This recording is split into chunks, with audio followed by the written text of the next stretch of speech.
Hello and welcome back to another episode of Paint the Town Red and Yellow with me, Red and Yellow FM, and this, our Partick Thistle save, where we challenge the dominance of the old firm and battle it out for Glasgow and inevitably the Scottish Premiership. Now, past few weeks we've been doing okay. It's been a bit up and down, but first things first, let's show new signings. We have made one new signing, and that is Tam Scobie.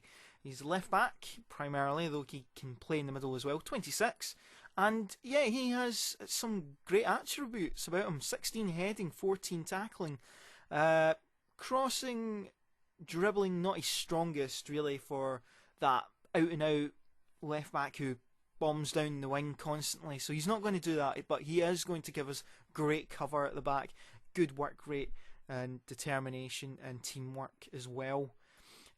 I remember Tam Scobie mainly from coming through the youth ranks at Falkirk, and he was really good. He had a good couple of seasons at the Premiership where I think quite a lot of Scotland thought that he would maybe push into the Scotland squad eventually. Hasn't quite happened. He has since moved to St Johnstone, where he was kind of on the fringes. I think Brian Easton was the main left back of choice at Perth side there. So he has got 12 under 21 caps, no senior caps yet, but I think there's still time. If we do really well, I don't see a reason why not. Of course, the other signings, Gary Miller, Dino Halovic and Yassin Mohammed, you have already known about. Declan McDade, who's a great youth prospect, he has gone out on loan to Airdrie and isn't exactly playing lots. Hang on, it's not exactly why I loaned him out. He's done not bad. 3 appearances, 1 goal, 1 assist. It's not terrible. And Yassin Mohammed has also gone to League One with Morton. He started 2 games, once in the Cup and once in the league. Now, this brings us on to some of our fixtures, and it's been pretty up and down, I have to say. You last knew about the 5-2 drubbing by Celtic, where we took the lead through Gary Fraser smashing the ball in, and then Chris Doolan heading it in, giving us a 2-0 lead at Parkhead. I have to say, I thought the match was ours, but then annoyingly Stuart Bannigan got sent off right before half time, and yeah, I'm not the biggest fan of Stuart Bannigan at the moment, even though he is a really good player and goes on to become an even better player because he is only age 21. Next match seen us play against Ross County at Firhill, where a 5,386 crowd saw us beat comfortably, I think, Ross County. I think we were dominating the match. Yeah, two shots on target for them, 8 in general. We had 61% of possession, and Lyle Taylor and Ryan Stevenson getting the goals there. I believe the Stevenson goal was actually particularly good. I think he smashed it from, I think it was about 30 yards out. He turned with the ball and just kicked it. Knew exactly where the goals were. This brought us on to, I think, a surprise victory. Dundee is quite a tough place to go to. Dens Park, not the easiest place to get a win. But we went straight into the lead with Callum Higginbottom and Ryan Stevenson. I thought that I was going to have problems slotting them in the team together because they do like to play in that central attacking role. But Stevenson started up front. I think Lyle Taylor and Chris Doolan Doolan was injured and Taylor was very tired. So I was quite pleased that the combination was working and Christy Elliott getting the 3rd goal. Bit lucky. I would say 3 goals from 4 shots on target, 7 shots in general. We didn't have most of the possession yet. I think that was a pretty surprising result, to be honest. And that brought us on to quite a dull match. Thank God I never live commed this because it was particularly boring. You can see Lyle Taylor didn't do very well, and yeah, just wasn't the greatest match. Hamilton didn't turn up either. I mean, if they played any better, I think they would have taken all 3 points. That brought us to just this result. I mean, I was horrified, enraged by this. What lazy defending! I was so frustrated. I actually set the team to defend training and defend set pieces for the next few matches. I was just so angry at this.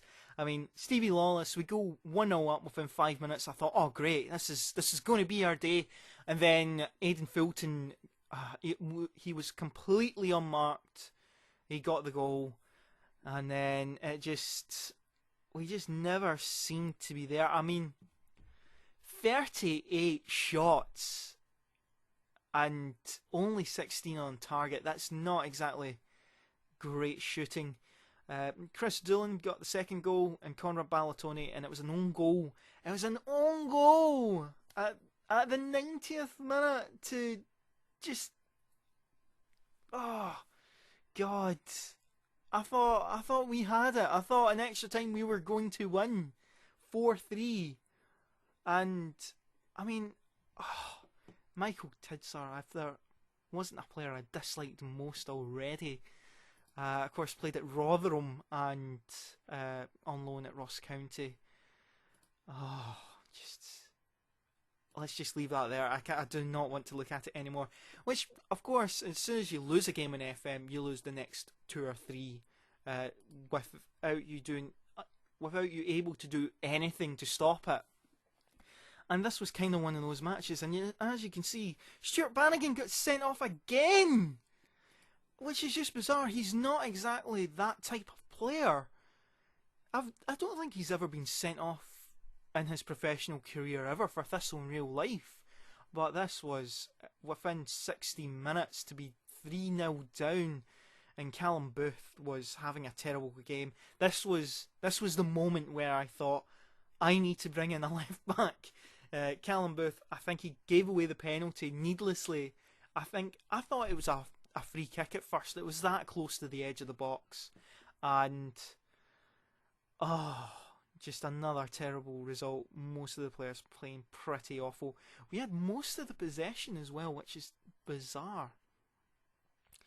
I played a little friendly to try and boost morale in as well, give a little fitness. It was also an attempt to see some of the youth players play for the first time. Ryan Finney, and I brought on a few as well. Dino Halovich, Jack Hendry, who apparently is he's a really good youth prospect at the Thistle team. He came on as a sub at the weekend against Hamilton. So, but in the game, he just doesn't look like he's ever going to cut it at leading player in the Scottish League One. He doesn't look like he's ever going to cut it at Thistle, unfortunately.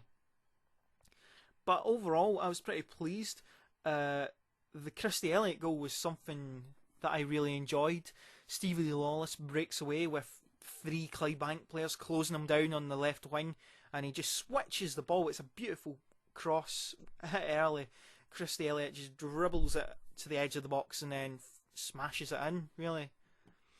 And this brought us back to another victory in the Scottish Premiership very last minute. We looked much the better team, and I'm so pleased I brought him on as well. Callum Higginbottom got the last minute of the match, and I'm pretty pleased to have stole the victory, really. I don't know, I don't seem to be able to get the centre defensive partnership going. If Dan Seaborn has a great game, Conrad Ballatoni seems to have a terrible game, or vice versa. In this match, it turned out Ballatoni had a 6.7, which isn't too bad, I guess, but I mean, I think it was half time, it was like a 6.3, and he was looking quite poor. I'll take a look at the Scottish Premiership. We are currently mid-table, which, I mean, if the season ended tomorrow, I'd take it, because we're really aiming for a top 6 finish, and I think that would be pretty decent for us. It would be Thistle's highest finish in the Premiership for a very long time. Certainly, from my knowledge, it would be since the 70s, actually, in the old Scottish First Division. Also, if you're interested in prize money, we would get 1.2 million which would be pretty decent as well. Finances mean that we need to get a decent amount of prize money. But one of my small annoyances about the Football Manager predictor here is that the projection is that it never really works out that way, does it? It never takes into account like a minimum of prize money or that players are leaving. So, right, but back to the squad and let's have a look at overall who's performing best. It has to be said, Callum Higginbottom is doing very well. Even though I'm kind of using him as an impact sub, it's just really tough to bring in Stevenson. And also, after the 4-0 hammering at Aberdeen, I changed it up a bit. I took out the attacking midfielder and swapped him for a defensive midfielder, a ball-winning midfielder. I just think that allows us to play much better, knowing that we have more men behind the ball than in front of it, because at times Higginbottom and Stevenson weren't doing very much. In fact, they were playing pretty poorly at times. I cannot wait until Abdul Osman comes back and he can fill in that role. Another month, and Frederick Franz can drop back into defence and maybe take out Ballatoni or Stevenson, whoever's not performing. And the same with, even though he's got 2 red cards in 5 games, I would prefer to have Bannigan than without him. And actually, I need to pause the recording there because my laptop's going to die. Right, but in the second part of this, we will get to the match, the live com. I'm splitting it up so that I can avoid the lagging problem. Apologies for the last video. I only noticed it after it went up, and I was pretty annoyed because I just bought this brand new laptop. But hopefully that problem should be sorted today, and I'll see you in 2 seconds for the St Mirren match. So hello and welcome back. We are at Firhill Stadium for today's game, and the media say that we have enough about ourselves to see off the threat of St Mirren, and the bookies also favour us as well at 4-7 favourites. St Mirren 4-1. St Mirren rock bottom of the Premiership, like in real life, only on 2 points, 2 draws. I don't know who they were against right enough or when.